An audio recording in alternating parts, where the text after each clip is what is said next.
So expand the talks further. That is the expected call from Israel's Prime Minister Benjamin Netanyahu as he arrives at the White House later with an urgent message for Donald Trump.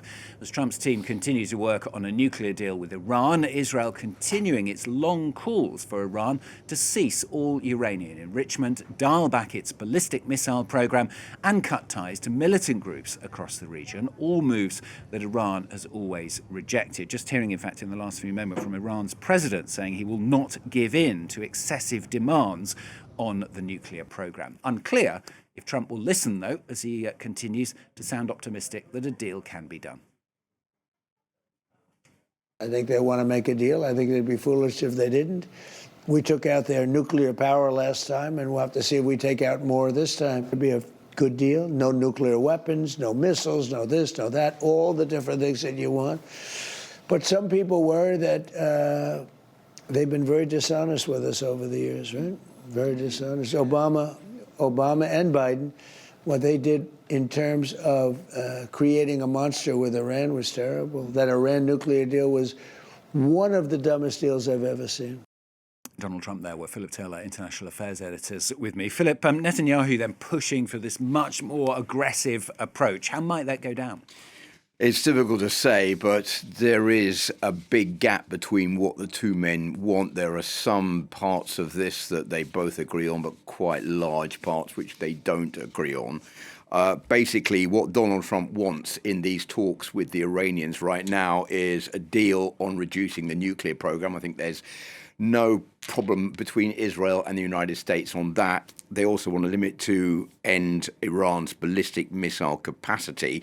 Figures show that between 1,500 and 2,000 ballistic missiles are being are held by Iran right now, and it has a capacity to produce about 200 missiles a month. So the United States and Israel want an end to that, and also both sides want an end for support by Iran for its proxies, notably Hezbollah, the Houthis in Yemen, and of course Hamas. But Iran is not in agreement with those demands. They say there are red lines. They want to carry on refining uranium for their nuclear program, and they're not interested in talking about the other two items on the agenda there. So it's difficult to know how those talks are going to work out. What Iran is fearing, I think, is the fact that there could be more military activity. But it says the military deployment is not scaring them. And the secret behind the power of the Islamic Republic of Iran resides in its capacity to resist intimidation, domination, and pressure from others.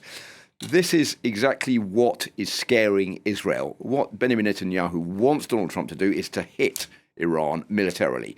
They're saying, well, there's this huge armada which is parked outside Iran. What on earth is it there for if Donald Trump has just run the negotiating table with the Iranians and that armada is not being used for anything? The only way the Islamic Republic is going to be forced to come to the negotiating table and to agree what we want is if you hit it militarily, and it's got to be knocked out in the region of any of the threats it has to fire missiles into Tel Aviv. 1,588 kilometers is the distance between Tehran and Tel Aviv, and it's been worked out that if Tehran were to fire a missile, it would arrive in about 12 minutes. That is something that for the Israelis is unacceptable. That's why they want Donald Trump to be much firmer.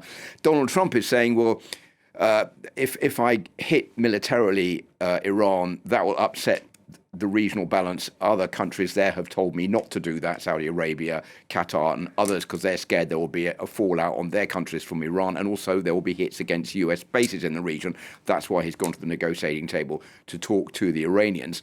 But Donald Trump has not respected the red lines that he laid down originally, which were that he was going to intervene if there was an attack against the Iranian people during that bloody clampdown where at least 30,000 people lost their lives. That went by with nothing happening from the United States.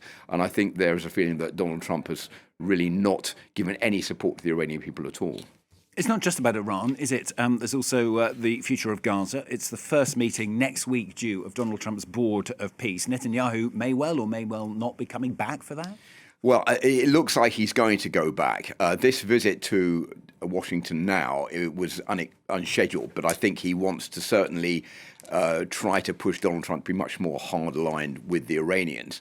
So he will be going back for this meeting of the Board of Peace, which is due to start on the 19th of February in Washington. Netanyahu was going to go back on the 18th. It looks like he might go back now on the 19th, but there are 26 other countries in the Board of Peace that have also been invited to these talks. Basically, this is the 20-point peace plan put forward by Donald Trump for the Gaza Strip. What this conference is probably seeking to do is to raise funds for the reconstruction of Gaza. Several $1 billion are going to be needed to do that. That's why some of the countries taking part are being asked to get their checkbooks out. But there is a lot of reluctance about this because there is insecurity about whether or not this is a long-term process that's going to work out.